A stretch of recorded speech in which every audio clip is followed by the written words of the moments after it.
بسم اللہ الرحمن الرحیم۔ طلباء و طالبات، بسم اللہ الرحمن الرحیم۔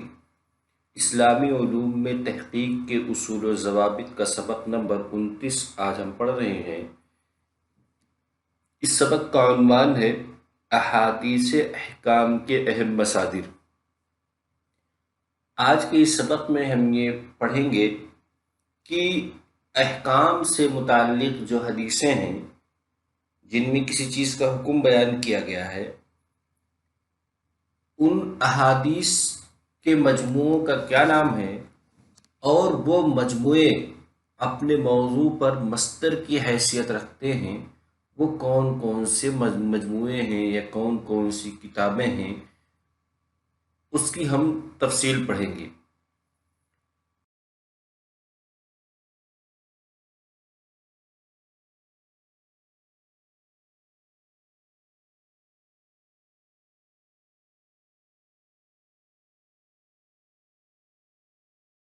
ہی پڑھتے ہیں کہ علماء نے آیات احکام کی طرح احادیث احکام کو بھی ترتیب دینے کا اہتمام کیا ہے، جن میں رقائق، ترغیب، ترہیب، مکارم اخلاق، فتن اور اشراط الساعت وغیرہ کا بیان نہیں ہے، یعنی خالص اس میں احکام کا بیان ہے۔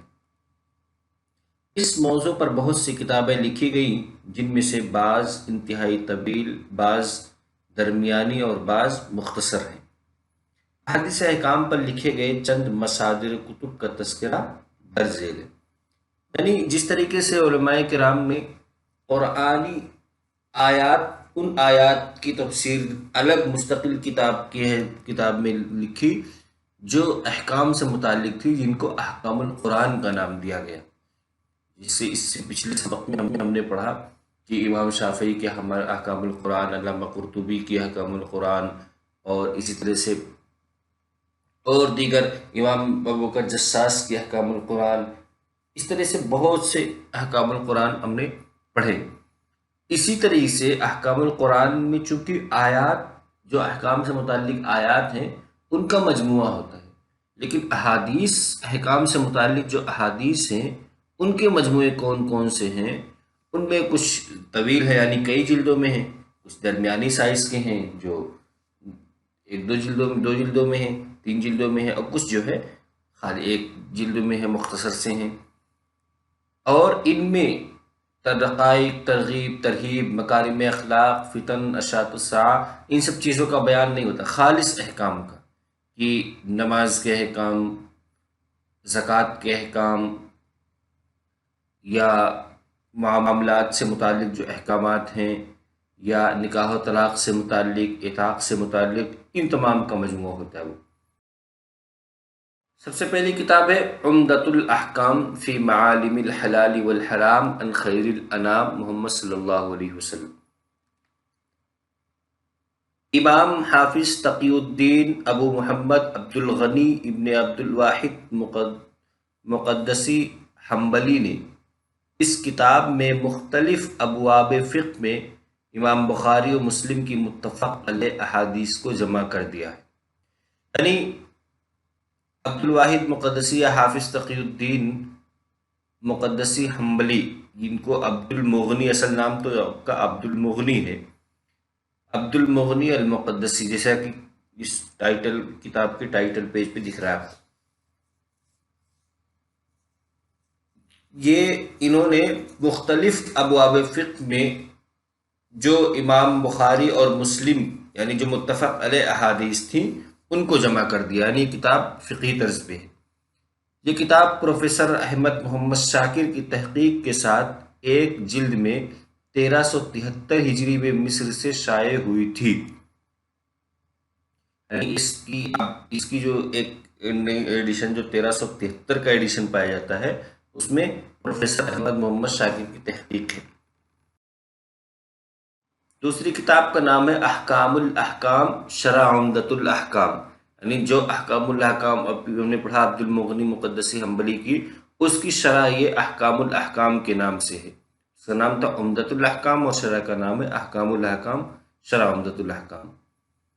امام حافظ تقی الدین ابن دقیق العید نے اس میں علامہ مقدسی کی کتاب عمدۃ الاحکام کی شاندار شرح کی ہے۔ اس کا ایک بہترین ایڈیشن محمد حامد فقی کی تحقیق اور شیخ احمد شاکر کی مراجعات کے ساتھ 1953 میں مصر سے شائع ہوا تھا۔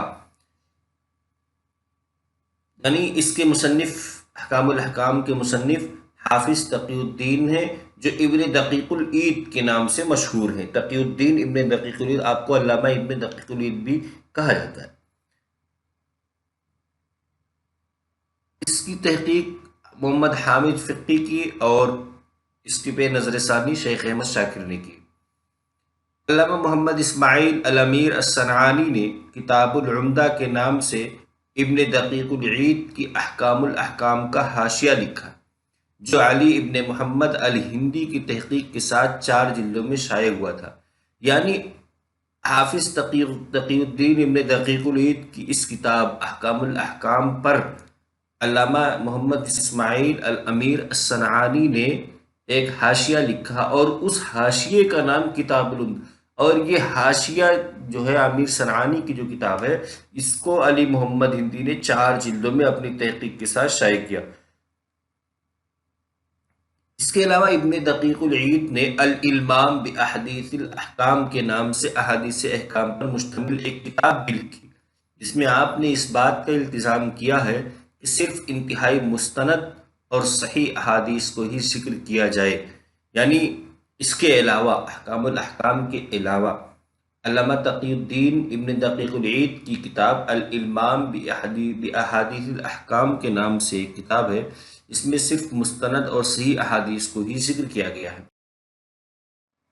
اس کتاب میں، یعنی علامہ ابن دقیق العید کی جو دوسری کتاب ہے الالمام، اس میں آپ نے 1471 احادیث کو جمع کیا ہے اور انہیں فقہ کے مطابق ترتیب دیا، اور حدیث کے ناقل مصنف کا بھی حوالہ دیا۔ یعنی یہ بھی بتایا کہ آپ نے کس کتاب کی حدیث کی جو کتابیں ہیں وہاں اس میں سے کس کتاب سے آپ نے لیا ہے، جیسے سیاہ ستار یا اس کے علاوہ دیگر کتابیں۔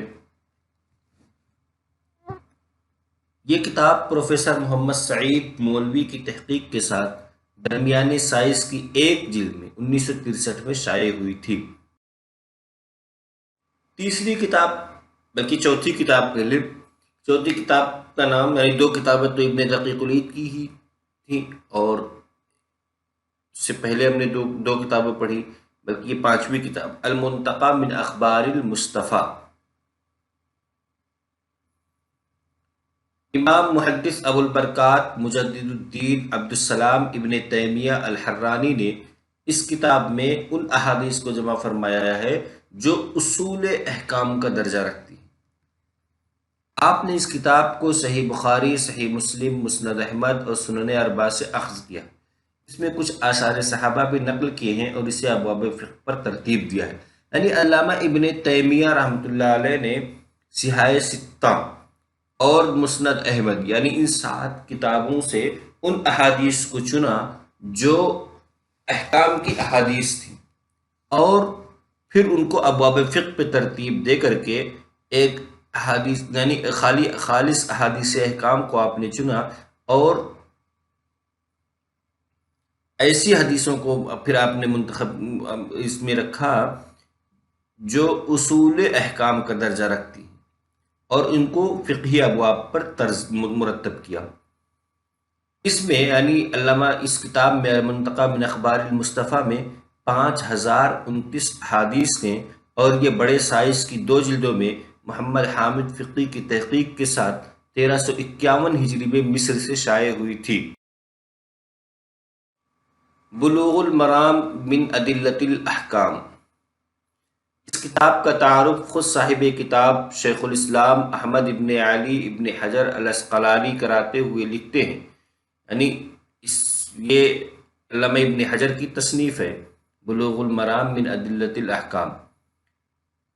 آپ اس تصنیف، اس کا تعارف، اپنی اس کتاب کا تعارف کراتے ہوئے لکھتے ہیں کہ یہ مختصر کتاب ان احادیث پر مشتمل ہے جو احکام شرعیہ کے لیے اصول کا درجہ رکھتی ہیں۔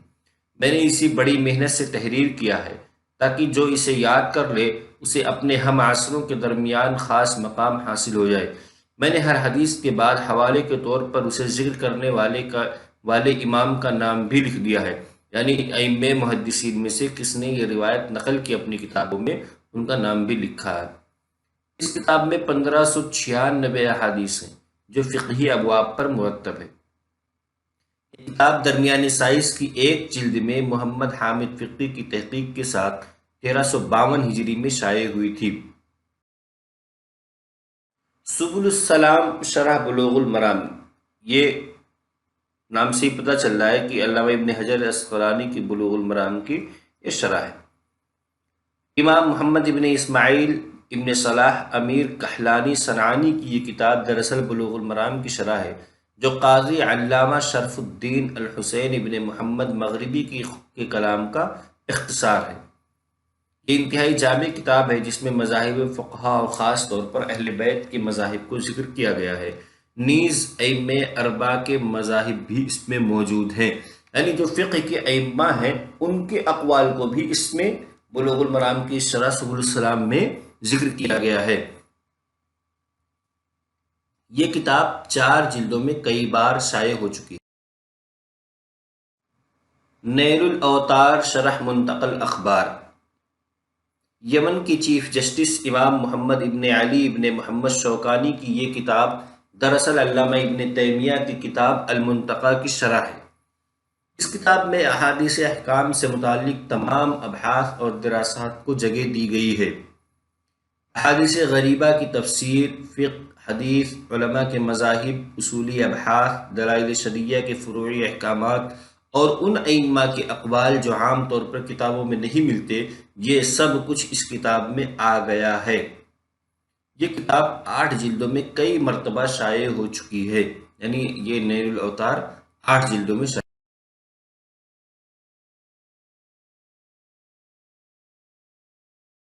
کے مصادر کو پڑھتے ہوئے سب سے پہلے ہم نے احادیث احکام پہ ایک تھوڑی سی تمہید پڑھی، پھر اس کے بعد ایک کتاب عمدۃ الاحکام فی معالم الحلال والحرام عن خیر الانام محمد صلی اللہ علیہ وسلم، اس کتاب کے بارے میں پڑھا، پھر احکام الاحکام شرح عمدۃ الاحکام، پھر المنتقى من اخبار المصطفیٰ کے بارے میں پڑھا، پھر بلوغ المرام من ادلۃ الاحکام کے بارے میں سمجھا، پھر سبل السلام شرح بلوغ المرام، اور آخر میں نیل الاوطار شرح منتقى الاخبار کے بارے میں۔